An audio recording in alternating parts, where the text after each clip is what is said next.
Hello, everyone, and welcome to this month's SANS Threat Analysis Rundown live stream. My name is Katie Nichols. I'm an instructor for Forensics 578, SANS class focused on cyber threat intelligence. Really excited to have you all join us here today. We've got a couple of topics we're going to hit today in our stream. I'm going to be joined in a moment by our two guests to talk about cyber threat intelligence maturity and how we can think through and a model to help us with that. Then towards the end of our hour, we're going to be diving into all of the latest threat news, things that I've seen that I think you should be paying attention to. So would love to start by introducing my two guests for today. Mike DeBolt from Intel 471 and Colin Connor from IBM are joining us today. They're going to be talking a little bit about this really cool framework model that they've been part of releasing to the community called the Cyber Threat Intelligence Capability Maturity Model. It's a mouthful, so CTI-CMM, that's our abbreviation for today. So wanted to get started by just letting each of them introduce themselves. Mike, loved you to kind of share with the group who you are, what your background is. Yeah, thanks for having me, Katie. I'm Mike DeBolt. I'm the Chief Intel Officer at Intel 471. Part of the executive team here. I lead strategy and daily operations for our very diverse team of intelligence practitioners around the world who are serving our clients. My background's primarily federal law enforcement, counter intel. I was at Interpol, did a couple of stints as a special agent at NCIS.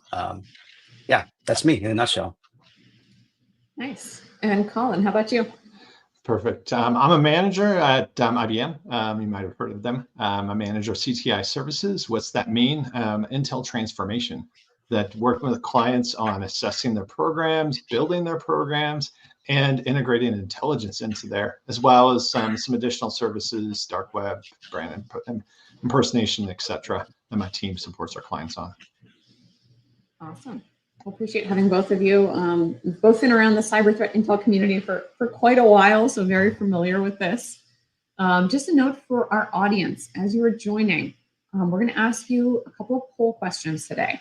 So you can go right to slido.com and enter this number, right? Or you can scan the QR code on the slide if you are not afraid of quishing, QR phishing.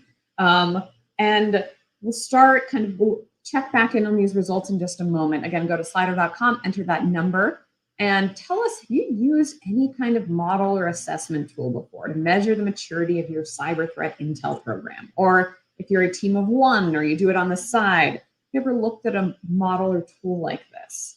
So we'll give folks a minute to answer that, and we'll come back to that. So let's start with kind of the problem space, right? I know that throughout my career, talking to different teams or practitioners trying to do cyber threat intel, the question is always like, are we good at it? Where are we? Can we get better? How mature are we? And I think this model kind of helps answer that. So maybe starting from the beginning, Mike, I'm wondering if you could tell us sort of, how did this project begin? How did you all decide to put in all this effort to create this community resource? Yeah, I can give you a little bit of a backstory. So it was Black Hat, not this past Black Hat 2023. Having a meeting with someone who's just starting their CTI program, just starting their journey. We're talking about best practices, sharing notes for how to measure success, as you scale, all of that kind of stuff. And so I started going into my standard pitch for, how I think about, and I think a lot of people think about the main tenets of building a program, which is really two things: making sure that you align your intelligence efforts to your customer requirements. So those are your stakeholders. What do they need? And then number two, and this is a bit of a trickier part, is how do you translate your CTI practices into something that's measurable, outcomes that matter to most of the business. I like to say to communicate your ROI story, your return on investment story. So we're talking about these things, and this, it's not a really new concept. If I'm being honest, I've had many conversations over the years with several folks in the industry who have gone out and built their programs based on these two things. But for whatever reason, I'm sitting there having this conversation, and it sort of dawned on me that there really isn't any resource out there that helps guide CTI teams in their maturity journey in this way. I mean, there's excellent tools out there, methodologies. Don't get me wrong, they serve their purpose and they're really well done. Kudos to the people who have spent their time building it. But none of them really approach CTI maturity through this lens: stakeholder alignment and then translating practices to business outcomes. So immediately after that, I go back to my room. For those of you who've been to Black Hat, it's like a circus. It's very chaotic. But I'm just so totally distracted by this, right? I'm burdened by this, almost like as an industry, we've been talking about doing this for a while, measuring CTI maturity in this way, and yet there really isn't anything tangible out there to help guide people. So that was really the genesis for me, anyway. Industry could really use this resource. So after Black Hat, I started sort of capturing my thoughts on paper about how this, what could this whole thing potentially look like, building a new maturity model. What problem are we actually trying to solve? Because when you're trying to build a model, you want to actually solve a problem and not it just be something else on paper that people have to read through. Who should be involved? Getting super excited about it, started building an initial framework for it. But to be honest, back then I didn't know exactly what this was going to look like, the end result. And for that matter, how it was going to be even possible seemed very daunting. But I was convinced of one thing: if this was going to have any sort of chance of being being a trusted, practical resource, it has to be industry-led. It has to be community-driven. This body of work needs to be done by a diverse group of people from, the vendor and consumer space, from different walks of life. If we want the community to adopt this, which is the main goal, and actually use it, it needs to be a product of the community rather than from a single vendor or a singular group of people. So with that initial idea, I had a loose framework in mind. I started kind of pitching this to people that, I've known for years, got their initial validation, got their buy-in. We had a core group put together towards the end of last year. We had an initial sneak peek that we did for the SANS CTI Summit back this past January as well. And somehow we were able to recruit what I believe is an absolute rock star cast of players to actually get this out and publish it in August, which was our major milestone. So that's it in a short, succinct. There's a lot to that. There's a lot of nuts and bolts, if you will, of how that actually came to be. But that's the quick backstory. Yeah, and I think looking at this page of everyone involved, that's pretty impressive that you were able to wrangle all these people together and come up with some kind of meaningful output. I've definitely seen maturity models or frameworks before, but a lot of them are from vendors, right? And I feel like I can say this, we can also we work for vendors, it's different, right? When it comes from a community group versus a vendor who might have a vested interest. That's the way it is. But I think calling out the many folks you brought in, I think is pretty awesome. Yeah, that was the fun part. Mike had come to me after Black Hat. I was one of those that he was bouncing ideas off of, and doing assessments for our clients at IBM on their Intel program, helping them build a roadmap. I was running into similar problems. In fact, I built my own model to augment where Crest Eclectic IQ at the time had gaps because it was the stakeholder focused, right? That how do we align with not just how to build the program, but what the program does and how the program brings value, reduce risk to organizations. It's the constant question I get asked: how can I justify the value of intelligence, right? Oftentimes we're taking information and calling it intelligence. That's not intelligence, right? We have to do the 5 W's and H's, apply the who, what, where, why, and how to that intelligence to make it our own from that perspective. So that's where we came along and we saw this gap and we knew we needed to do something because that the current models out there were very focused on just building the program, not really what the program does with the stakeholders, with the business. So what problems they're actually solving. So, a little bit of the document has some of that background. I won't go into that more, but we complement those models. Google, of course, Google Cloud, John Doyle supports us. He helped publish that. People ask me, how does this compare? I'm like, it complements that we have. We brought the best and the brightest in the industry that are doing these things elsewhere into this, so that we're not recreating the wheel. We're really giving a picture from that perspective. So a little bit of background there, how it differentiates. We based it upon C2M2, so a model out there focused on cyber maturity. that rather than create our own framework, we use that as really a guidance, inspiration of organize it into domains, organize it into various parts and pieces. So from that perspective, we've taken some liberty to make some adjustments for that. We have some things coming on that different, completely different.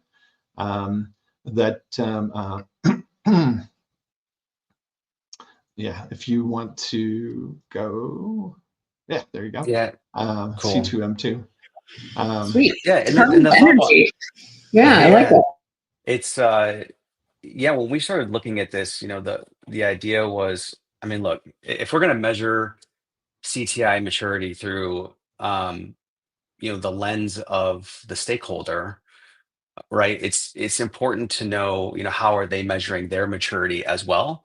And so the very first question was like, well, is there an existing model or a framework? Yes, there is for cybersecurity, maturity, but is there one that we can sort of anchor into and use as inspiration? Um, I think everybody can agree that, as you build your CTI maturity, it really needs to be commensurate with the maturity of your stakeholders that you support. I don't know if it's necessary, really. I think about it this way, am I going to spend the time and money to build a capability to provide deep contextualized intel around POC code and exploit code and all this stuff if my vulnerability management team isn't equipped or mature enough to be able to consume that? So it's a very simple concept. In practice, though, as you grow and mature your CTI program, it's hard to sort of, especially when you have multiple stakeholders, right? It's hard to sort of wrap your mind around where to start and which level of maturity you want to get to ultimately to provide the value to the business. It's a great point, and one that I hadn't really thought about. I've definitely seen organizations where the CTI team hasn't thought about the overall cybersecurity program's maturity. And they've offered something that is way different than what's needed, right? They're like providing like strategic summaries of China's plans, and then they need like to prioritize vulnerabilities. So yeah. Right. And then it creates a lot of frustration, right? Because the CTI team is doing really great work, but it's not landing anywhere. And then you don't get the feedback and it just kind of goes into a void. And it's really no fault of anybody within the organization. It's just there's a static there. There's a bridge to be, found between stakeholder and CTI in terms of expectations. Yeah, and that's where, C2M2 really just, as Mike and I were talking, the CMMC and other models, C2M2 really, we just gravitated as a framework there, not only because of the stakeholder focus, but the domains. Many programs start up and try to do everything. Let's go and do a few things, gain some knowledge from that, and then grow from that. As you mentioned, cybersecurity, not only cybersecurity, just overall IT, asset management, for example, oftentimes lacking in organizations. So how do we improve our program when we have these gaps, we're trying to meet the organization where it's at from an IT, from a cybersecurity standpoint, and the domains really aligned well with that. If we go back to the document, I can walk through one of the domains just briefly on, how we really envision and organizations to use this. So section 6, just a little bit, there you go. And so this is the asset domain. The asset domain, we have the domain purpose, we've copied from C2M2, not many changes there, just one for one.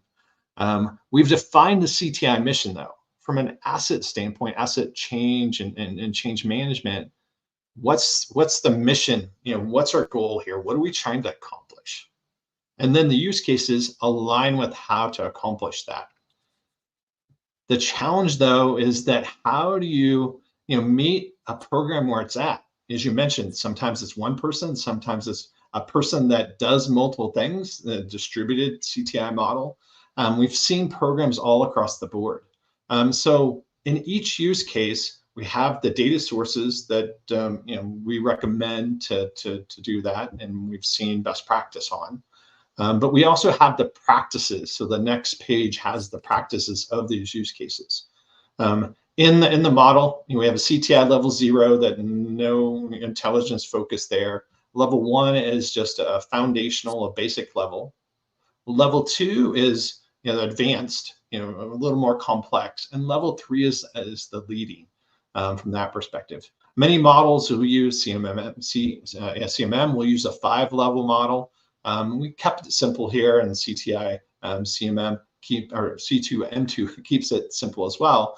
Just really kind of 3 levels.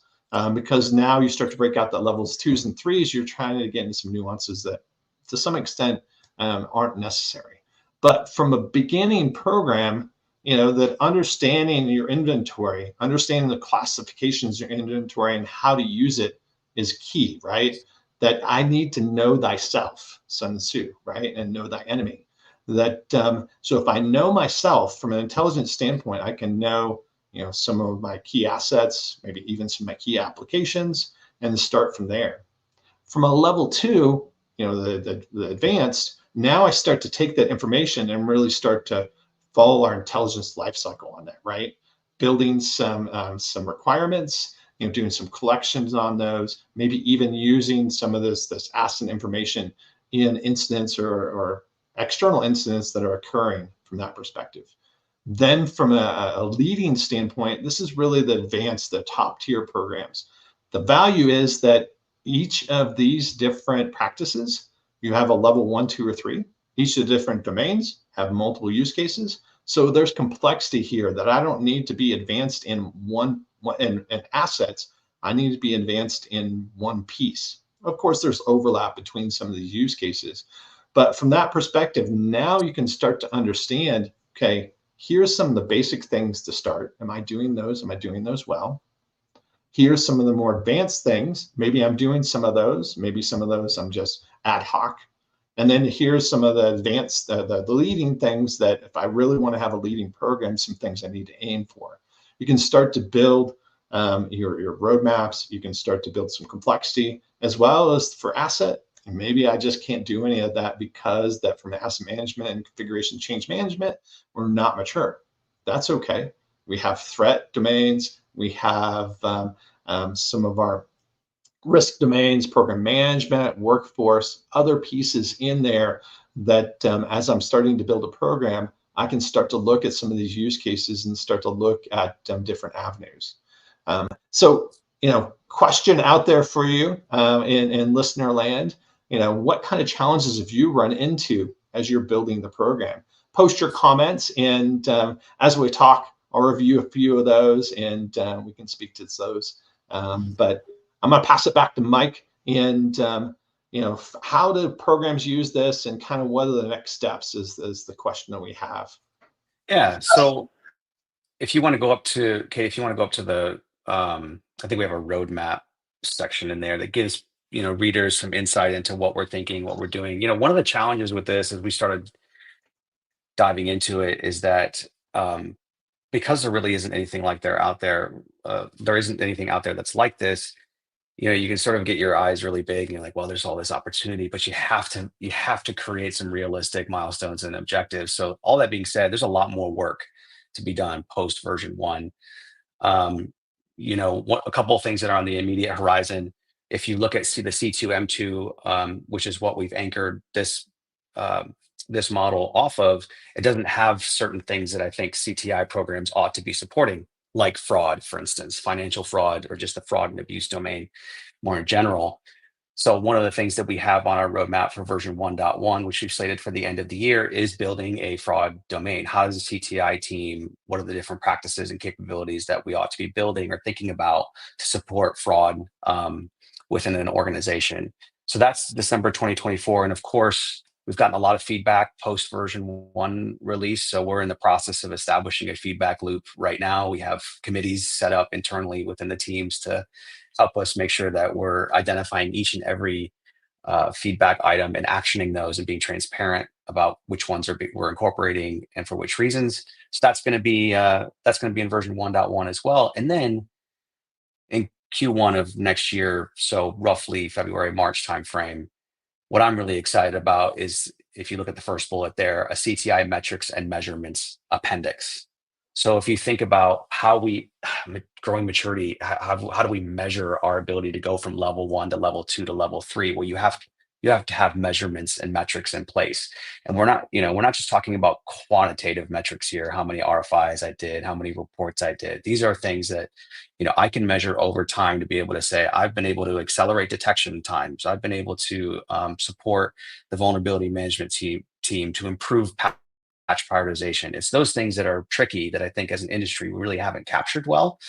That we're going to try to do in a community way, a community driven way to actually outline some of those metrics and measurements in an appendix that would map back to each domain.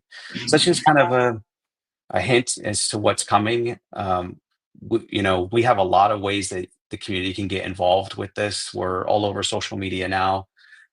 We've got the website right there. Thank you, Katie. Very good timing. You can connect with us there. If you want to, be part of any committee or want to contribute in any way or give any feedback, you can fill that form out there. You can also hit any of us up on LinkedIn, Twitter. We'd love to hear from everybody. Yeah. Nice. And, Let's check in with our audience here. Let's see. Let's come back to the poll. So for some people, I think applying these frameworks or models is sort of new. So let's see, our audience looks like the majority have never used a tool like this. So that's good to know. Some people have, but the majority of our audience have never used a tool to measure CTI programs. So I just want to make sure I understand, how someone could dive in here. So I think, right, Colin, you were saying, I think one of the cool things I like is you've broken it down by different areas.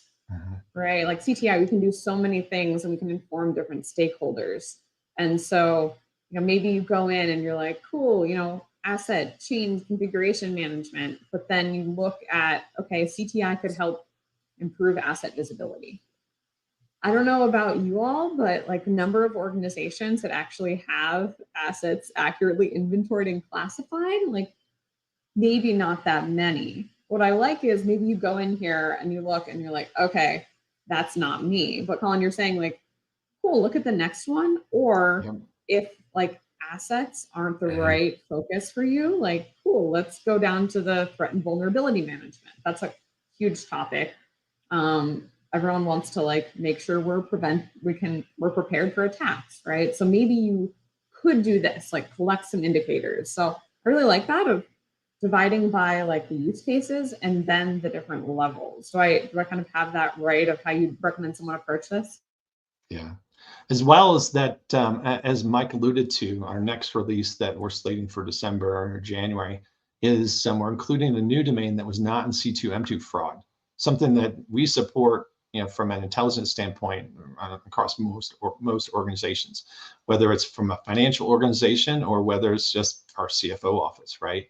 That we've taken these domains and we'll start spinning out some new domains that are there, from risk and threat, very broad, right? But now we start to break those out. We'll start to do that, as well as that Mike alluded to, and we posted the feedback. We wanted to launch this first version with really out the tool, because we started working on the tool and we're like, what do you guys need? I've had a lot of interaction with our IBM clients, over 100. I'm talking about building programs and how to measure them and some of my thoughts, etc. But how can you use it in practitioner? I see Izzy, cart before the horse capabilities and service with immature teams, right? How do you kind of meet, from that? I was asked the question many years ago, how do I do that? And first of all, it's trust, right? But let's get this out there. Mike and I chatted, let's get this out there, get your feedback. And from that feedback, then we can make some adjustments on the model to measure this. It's more than just a bunch of questionnaires, but really, we want to make sure the questions are the right questions we're asking. If I go through Crust or I go through Google's model, I can ask those questions, but does it really tease out what I need to do? Maybe not, maybe so, depending on my organization. So that's, where, in 2025, we're going to focus on those metrics. We've already started work on that. We already have ideas on that, already have a framework started on that. But we want to be able to do that assessment tool and those metrics with some feedback for you guys. So you guys are critical. You're part of this community, that this isn't just a one-time we published a document and we do some small updates. This is a living, breathing document in the community. So you guys are key contributors there, either as joining our team or just connecting with us and sharing some of your thoughts.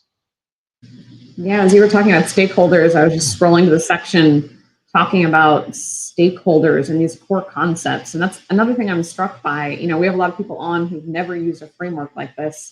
I think even just reviewing it for these core concepts and understanding if you're newer to cyber threat intelligence, meaning you don't have a program, I think this could be really useful as well. I see how succinctly these concepts are stated. If you're not familiar with how do I even deal with stakeholders, right? Of course, that's a challenge for all of us. I like that you also have an appendix on who are the stakeholders you should be considering. So I think a lot of different use cases here, like maybe you don't have a CTI program yet, even if you're just trying to learn, or might we want one, or how do I learn about doing CTI? It seems like a lot of applications there as well. Definitely. And we said it earlier, we had to, as we started sort of unpacking all of this and having our weekly conversations, a lot of things came to the forefront as opportunities for us to build and deliver. One of them, as you're talking about stakeholders, is how do we do proper stakeholder management? How do we do intel requirements in the right way? How do we get feedback? So what you're seeing here with this version 1 is very much a scratching of the surface on what stakeholders are. As you said, Katie, it's a core concept. But in the future, what we're hoping to build is more addendums, more appendices that help sort of guide people using practical templates and samples on how to do proper stakeholder management. And the same can be applied across a number of different core concepts that the CTI-CMM is trying to convey. But we're going to take it one step at a time. Yeah, and I see Ahmed's question on usable for OT or critical national infrastructure. That great question. This is a broad framework that cover all the domains. From OT, of course, risk is going to be business continuity. Is the risk component there is going to be more critical than, say, the workforce or other aspects. So from industry, from a key focus, that the idea is that you take the domains that are most interesting to you and really work to the CTI 2 and 3 maturity on those, where some of the other things may not be as critical. From an OT standpoint, asset management is going to be huge, right? Of knowing what OT technologies, knowing what OSs are underneath them, and even some of the architecture, how we're protecting those pieces. So being able to look at the domains and then be able to derive, here's some of the key components that I need to focus on in my program, whether it's OT, critical infrastructure, finance, manufacturing, that it has the Lego blocks here, has the building blocks here to start to do that. Something I've been kind of teeing up in my brain and working on this kind of sketch pad of what that looks like for some of these organizations. Maybe at some point I'll have a blog to share some of that stuff.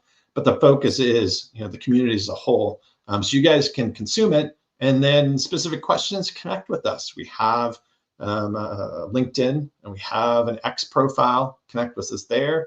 Connect with us individually. Fill out the survey. We're happy to kind of work with you on how to use this, etc. Nice. Yeah, I just scrolled through. I think the way that I'll probably think about this is I really like starting with that table of contents and those different domains, right? Like, what do I care most about? What are my bosses, my stakeholders bothering me about? Is it vulnerabilities? Often it is, right? Is it preparing for incidents or architecture, right?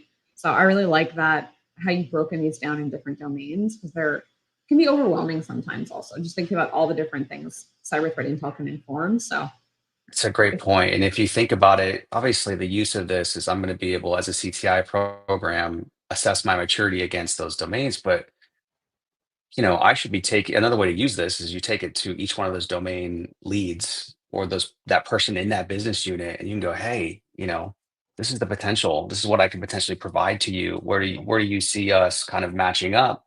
You can also take it, Katie, you mentioned senior management leadership. This is the art of the possibility. If we had this tooling or maybe a little bit more resourcing here or training here, we could go from a level 2 to a level 3 to support vulnerability management, or right, that the conversation is not that easy, but this Yeah. can be used as a foundational tool to help guide that conversation. Right. Or even we were chatting about asset, right? This is why asset management is important.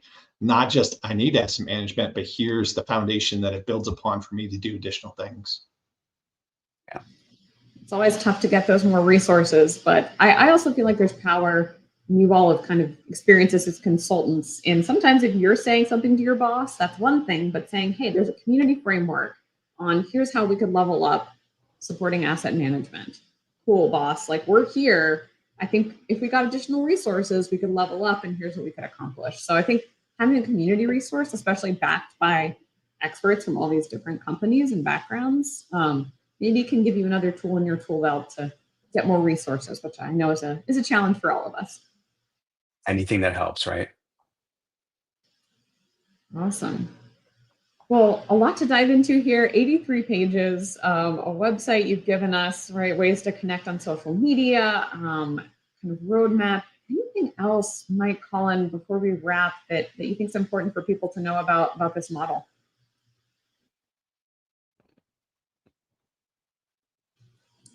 I mean, I think the most important part is that it's community driven. So I know we've talked about it in the Yeah. past, but it was definitely a challenge getting it. Well, somebody in the group called me the best cat herder they've ever seen, and I'm going to take that as a compliment. So it's definitely it's definitely a challenge just administratively getting everybody. But it's been such a rewarding experience getting to know these people over the past 10 months. And really, the only reason why people are doing this is for the benefit of the community. And there's really minimal to no return on investment from an individual or a company or a vendor. So I would just say my message to everybody who's listening is, if you want to get involved in any way, shape, or form, there's multiple levels that you can get involved, from leading a committee to just contributing here and there to giving feedback. Let us know. It's a good opportunity to even, we're still early stages here, right? We've already talked about some of the things that we have in the future, and there probably are things that we're not thinking about as well. So yeah, I guess I would like to end with that, just a call to action. If you're involved, want to be involved, let us know. Yeah. And to springboard off that, one thing that we've mentioned, stakeholders, right? We don't want just feedback from intelligence practitioners. We want Mhm. feedback from those that are consuming intelligence. As part of my CTI assessment program, I have interviews with the stakeholders, and it's just amazing some of the feedback I get. Oh, I can do Intel myself, or Intel isn't solving this problem for me. That we need your pain points. We need your feedback from the stakeholder standpoint as well, from an IT security, from an IT, and even from a leadership standpoint, all valuable of what Intel needs to be doing. Because that as we work together as a community, Mike said it well, that we can help build this framework that we can utilize and be able to work together. Excellent. Well, great note to end on. So sounds like Mike, Colin would love to hear from folks if you have feedback, if you want to get involved, lots of ways to do that. With that, Mike, Colin, thank you so much for joining. Have a great rest of your day. And we will continue onward and upward with our threat rundown. So thank you so much, Mike and Colin. Thanks, Thanks, Katie. Katie. Thanks, everybody. All right, well, let's continue onward and upward. For those regular viewers, we'll often do a rundown of what is the latest threat news that's happening as we try to figure out how to apply everything in this model. Let's talk about what the threats are doing.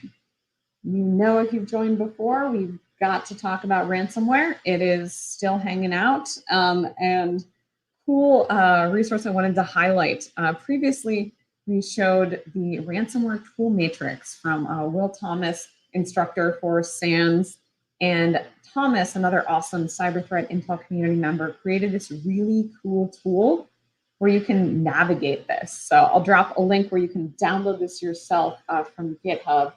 I don't know about you, but I like some mind maps, and this is a really cool one.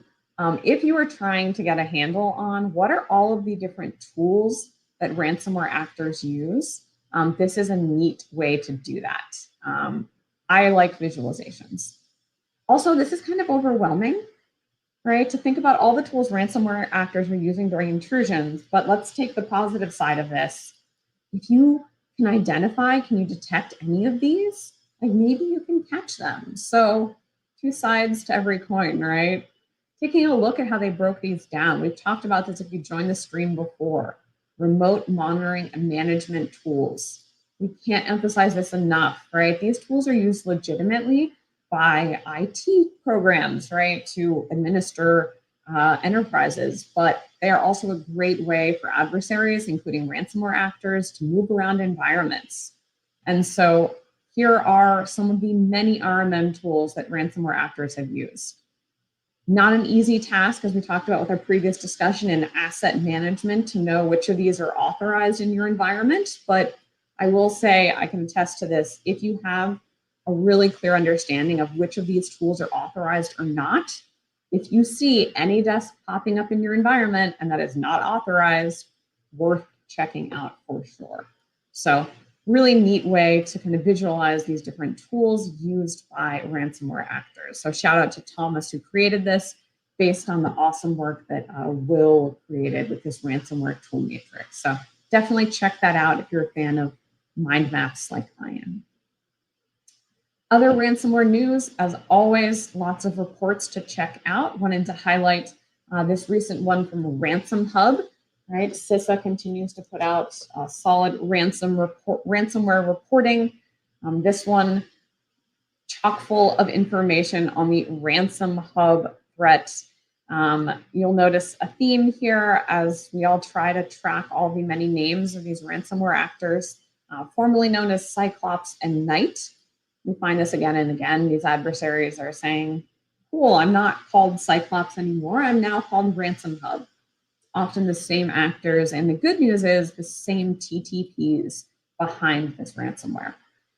So if you've joined the stream before, you know I've highlighted different CISA reports, map to MITRE attack, lots of details here across these different tactics for how these ransomware actors are operating.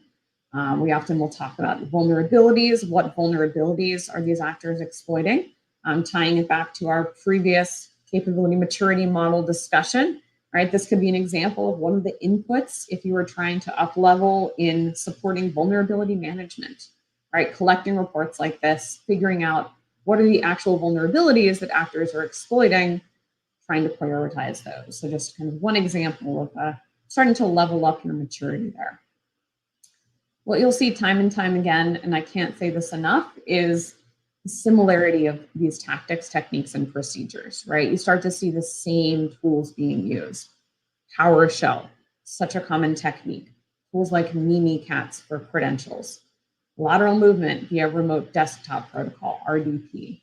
Like this is, what's so important about what we do, highlighting these commonalities, even if a portion of the organizations watching today can help enable their defenders to detect a portion of these techniques.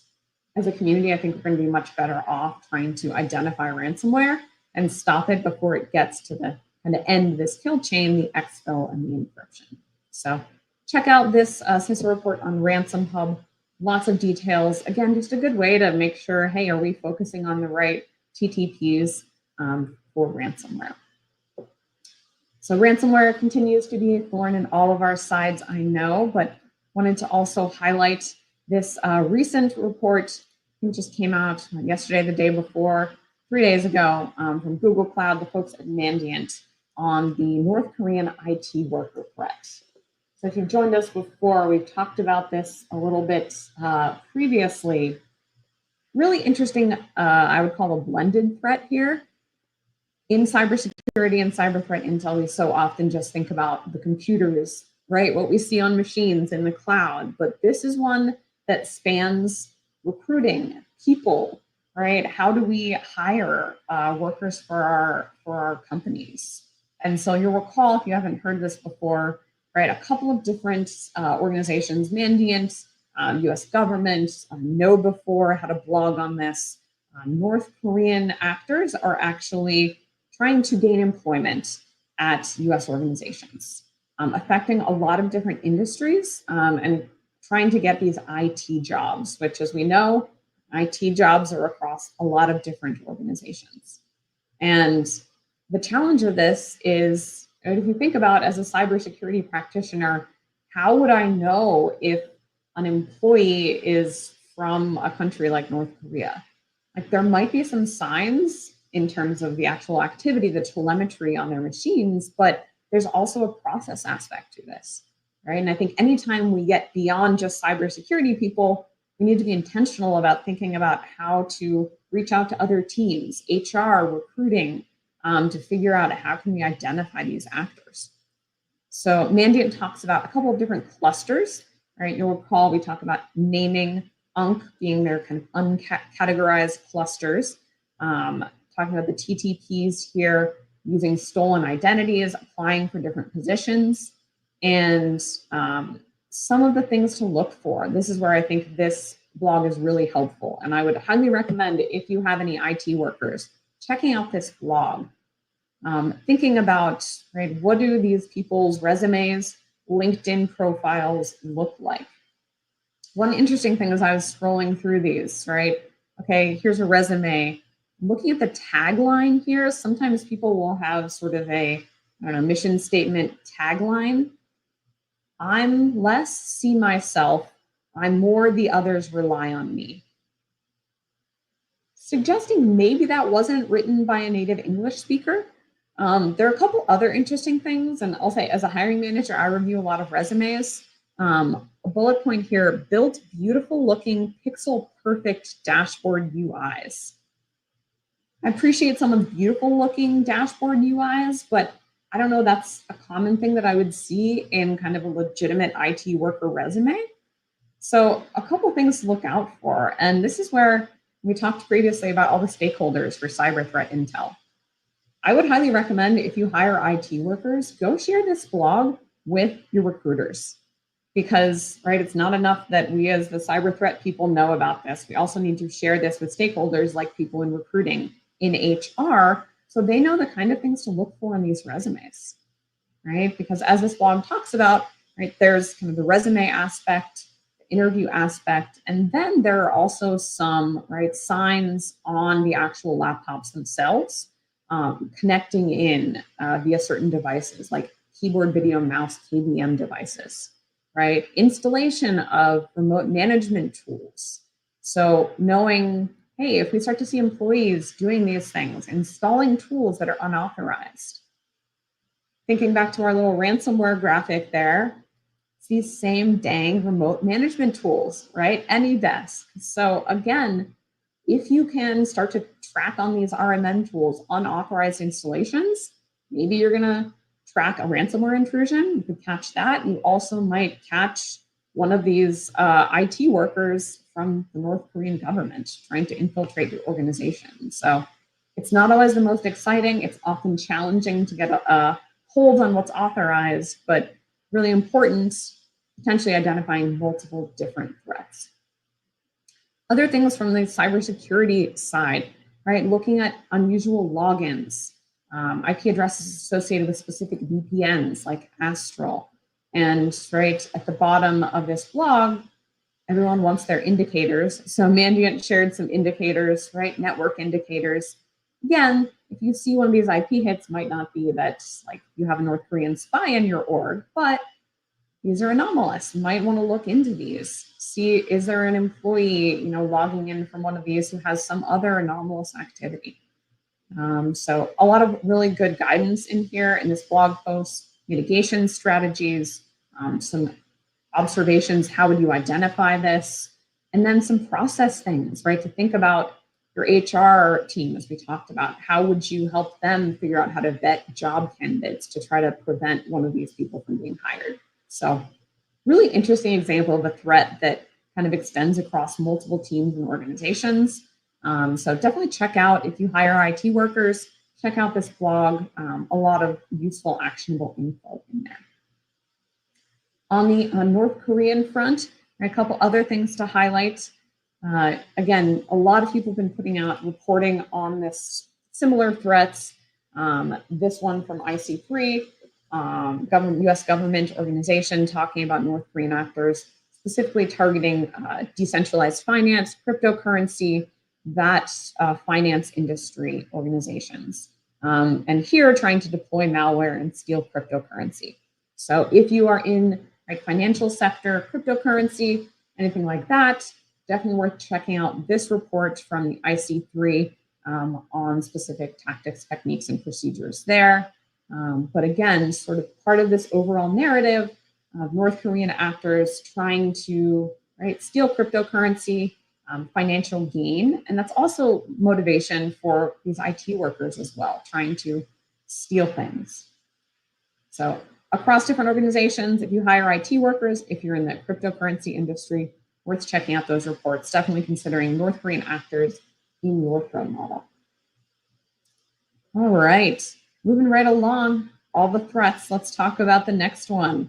As folks in the US and around the world probably know, US presidential election coming up in, I think it's like 40-ish days now.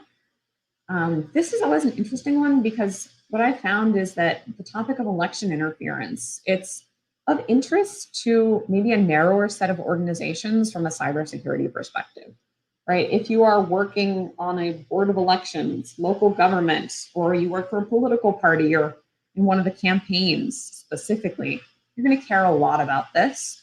I think for the rest of us as citizens of the US or citizens of the world, I think it's interesting to be aware of what different countries are doing to interfere in elections. And if you're not based in the US, I know we have folks from around the world, knowing how different actors like Russian actors are interfering in a US election, probably lessons to learn for other countries as well, right?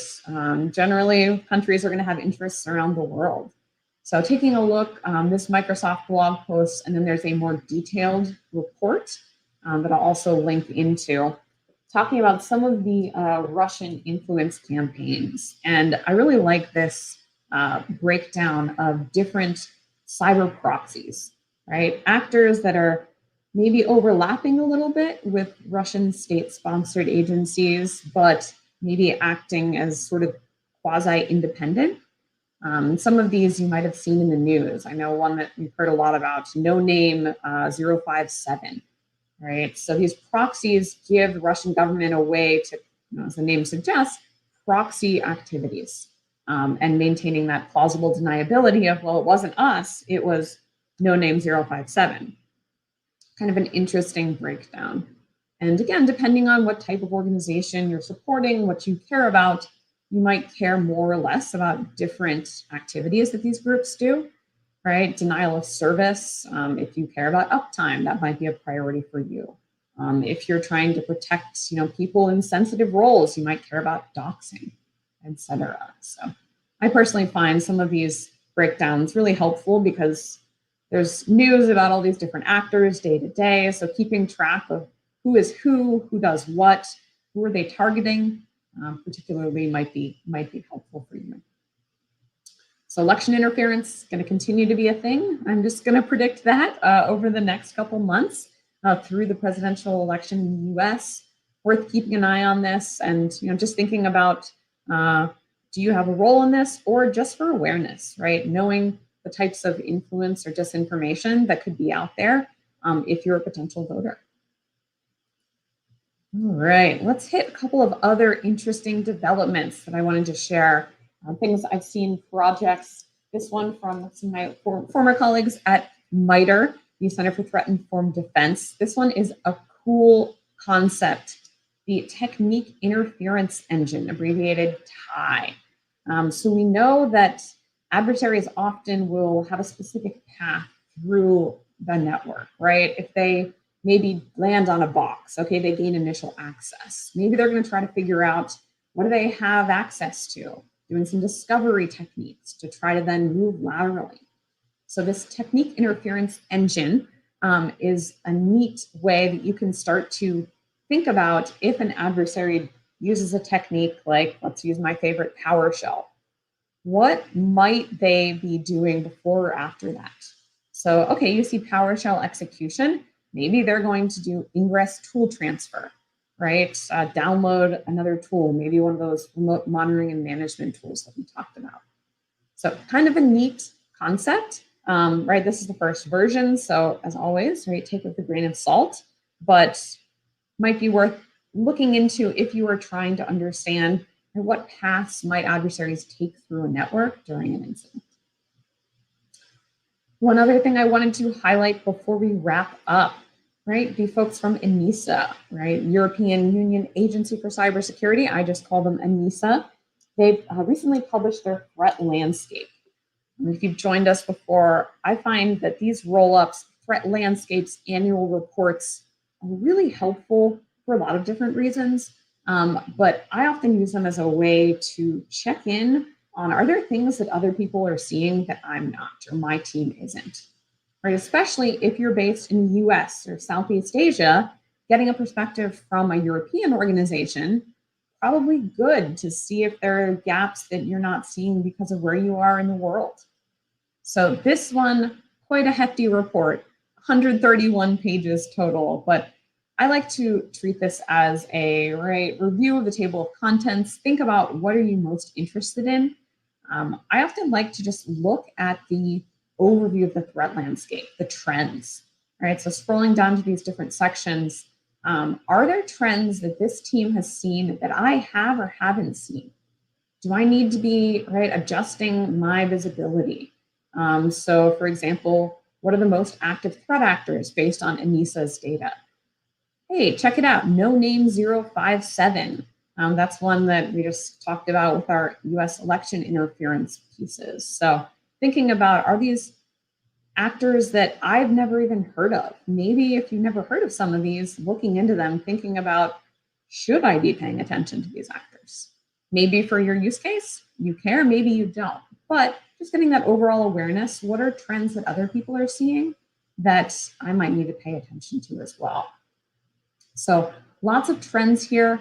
We talked about how maybe some of us, we can't do a whole lot with misinformation or disinformation, but maybe there are other actors or other topics that you might want to pay attention to. So defense evasion techniques. Hey, look, once again, RMM, remote monitoring and management software, coming up here. And this is another thing, we've talked about how hard it is to prioritize. Where do you focus? What threats do you focus on? Well, if you start to see something like RMM tools pop up in ransomware reporting, in reporting about North Korean actors, in an overall threat landscape on cybercrime actors, I would say it's probably worth thinking about. So a ton to dive into here, way more than we have time to cover. But shout out to the team at ENISA, a really comprehensive threat landscape report. And if you don't have time to keep track of every single blog post that comes out every day, I know I don't. I really like these roll-ups as kind of a cheat code, right? You can look at these and get up to speed on a lot of different threats across the landscape all at once. All right, we hit a bunch of developments, reports, projects. One thing I wanted to highlight as we start to close out here, Colin and Mike briefly mentioned it, the SANS Cyber Threat Intelligence Summit. Feels like last year's was just a few months ago, but we're already planning for 2025.